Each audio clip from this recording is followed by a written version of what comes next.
بسم اللہ الرحمن الرحیم والفجر وليال عشر والشفع والوتر والليل إذا يسر هل في ذلك قسم لذي حجر اعوذ باللہ من الشیطان الرجیم بسم اللہ الرحمن الرحیم الحمد للہ رب العالمین والصلاة والسلام علی اشرف الانبیاء والمرسلین ثم الصلاة والسلام علی اہل بیت الطیبین الطاہرین المعصومین۔ برادران و خاران عزیز، سورۃ البلد کے بعد اب جو ہے وہ سورۃ الفجر جو ہے اس کے کچھ تفصیلی نکات جو ہیں وہ آپ کی خدمت میں عرض کرنے کی کوشش کریں گے۔ اللہ تبارک و تعالی کا ارشاد ہو رہا ہے آیت نمبر 1 سے 4 تک کہ بسم اللہ الرحمن الرحیم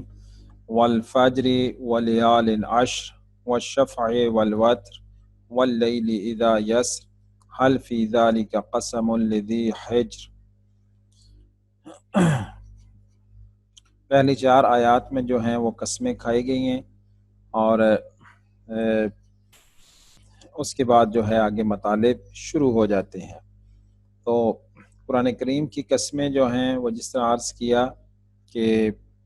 پہلے بھی آپ کو کئی دفعہ یہ بات بتائی ہے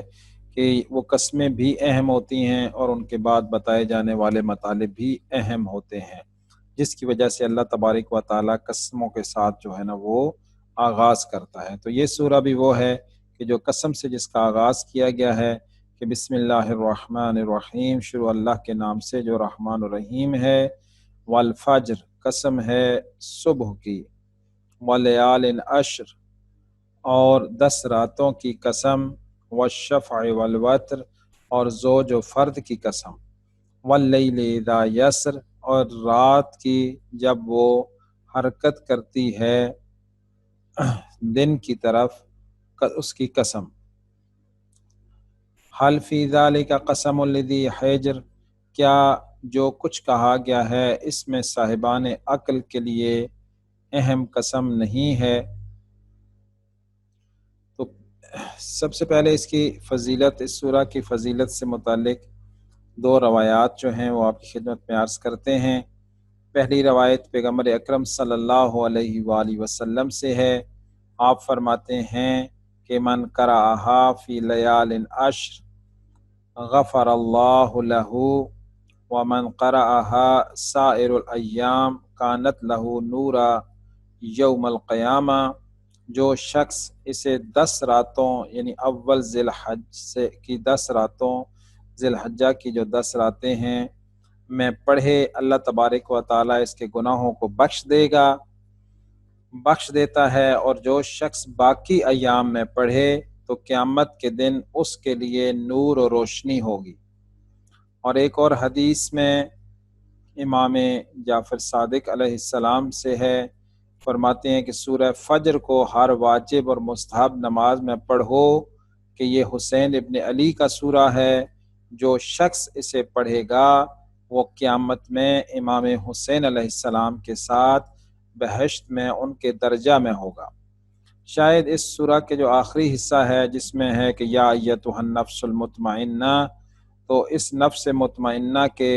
جو مصداق ہیں وہ حسین ابن علی ہیں،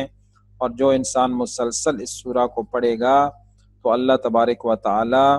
انشاءاللہ اگر اس نے تفکر کیا، غور کیا اور اس کے مفاہیم پہ عمل کیا تو اللہ تبارک و تعالی اس کو بھی یہ نفس مطمئنہ کے مقام تک پہنچائے گا۔ تو اس لیے کہا گیا امام صادق علیہ السلام نے کہ وہ شخص جو ہے وہ سید الشہداء کے ساتھ جو ہے نا وہ بہشت میں ہوگا۔ پہلی آیت جو ہے کہ والفجر، آج ہم اسی سے متعلق ہی کچھ بات کریں گے۔ قسم ہے فجر کی کہ فجر جو ہے نا اصل میں وسیع شگاف کے معنی میں ہوتا ہے کہ جو کسی چیز کو پھاڑنا اور اس کے اندر داخل ہو جانا، چونکہ صبح کا نور جو ہے وہ تاریکی میں شگاف ڈال دیتا ہے، لہٰذا اسے فجر کہا گیا ہے۔ اور فجر جو ہے وہ دو قسم کی ہوتی ہے، ایک فجر کو فجر کاذب کہتے ہیں اور ایک کو فجر صادق کہتے ہیں۔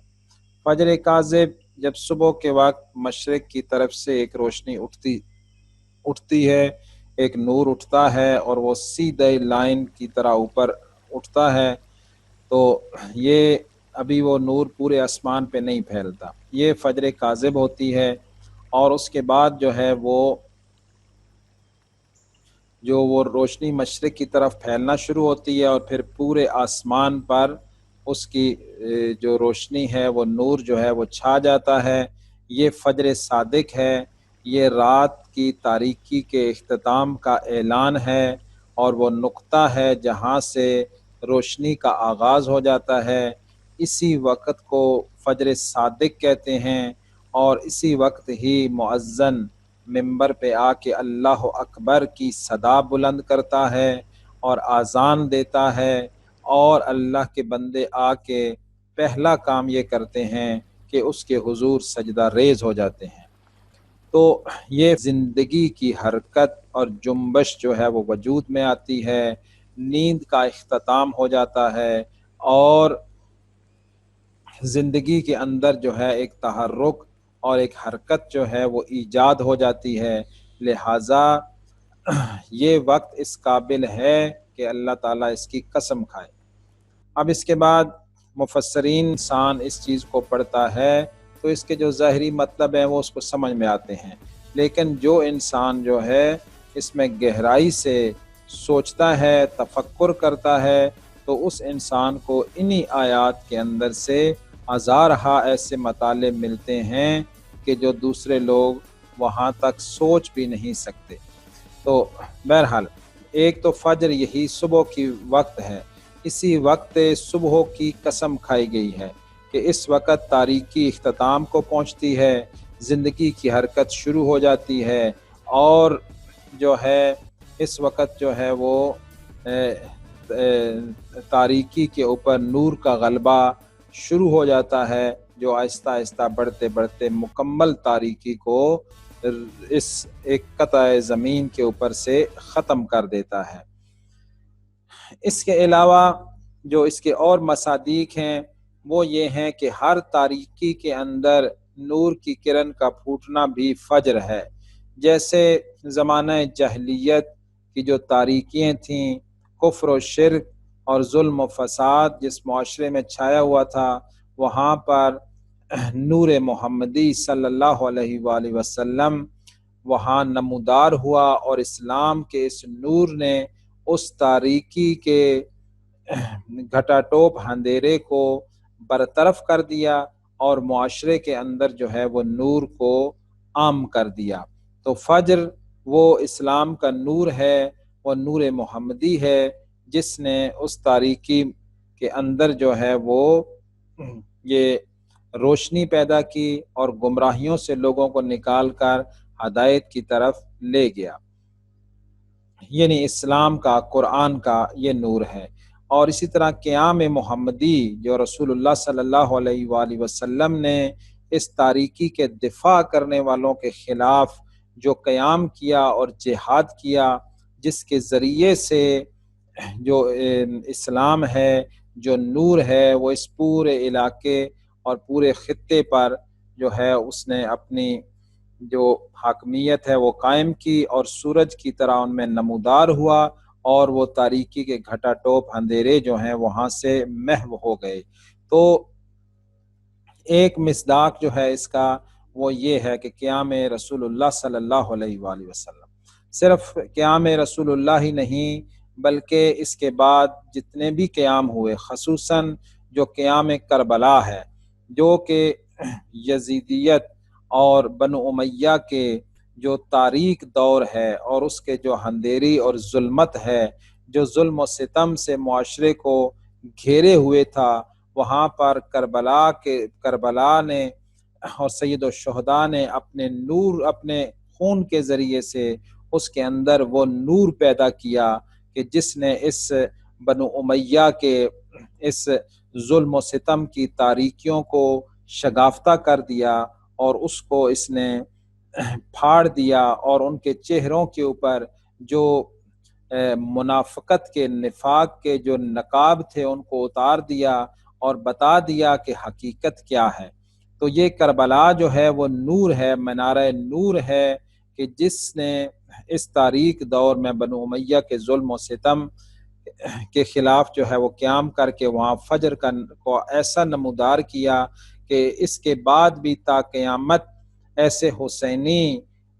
جو ہیں وہ قیام کرتے رہیں گے اور ہر دور کی ظلمتوں کو برطرف کرتے رہیں گے۔ آج کے زمانے کا جو انقلاب ایران ہے، جس کو حضرت امام خمینی رضوان اللہ تعالیٰ نے انفجار نور کا نام دیا کہ یہ نور کا انفجار تھا، یہ نور ایک پھٹا ہے جس نے اس تاریکیوں کو اور ظلمتوں کو جو اس روئے زمین پہ چھائی ہوئی تھیں، اس کو پردہ چاک کر دیا ہے، اور ولی عصر کے انقلاب کے لیے راہ جو ہے وہ ہموار۔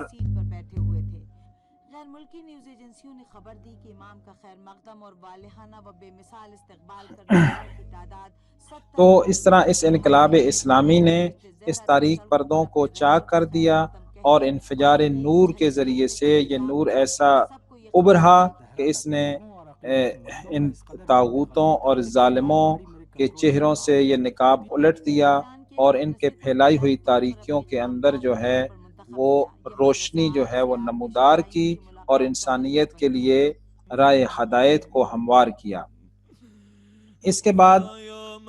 جو ہے یہ صرف یہاں تک نہیں، بلکہ کسی بھی انسان کے دل کے اندر، کسی بھی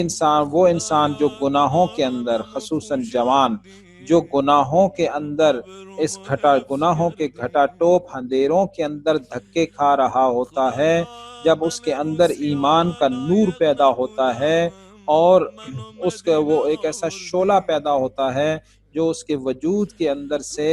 وہ گناہوں کے اندھیروں کو محو کرنا شروع کر دیتا ہے۔ جیسے جب صبح فجر ہوتی ہے تو ابتدا میں وہ نور آسمان میں پھیلتا ہے، پھر آہستہ آہستہ روئے زمین پہ پھیلنا شروع کرتا ہے، پھر ہم دیکھتے ہیں کہ ہمارے گھر کے اندر جو کہ ڈائریکٹ سورج نہیں آ رہا ہوتا، لیکن اس روشنی کی وجہ سے ہمارے گھر کے اندر سے بھی اندھیرا جو ہے وہ محو ہو جاتا ہے، اور کونوں اور خدروں سے بھی وہ اندھیرا نکل جاتا ہے۔ اسی طرح جب گنہگار انسان کے اندر یہ جو انفجار ہوتا ہے، ایمان کا انفجار نور ہوتا ہے، ایمان کا نور جب روشن ہوتا ہے قلب میں، تو اس کے نتیجے میں وہ انسان سب سے پہلے تو اپنے رب کے حضور میں توبہ کی طرف آتا ہے، اور اپنے رب کے حضور جو ہے وہ آ کے اپنی تلافیاں شروع کرتا ہے، اور جو اس نے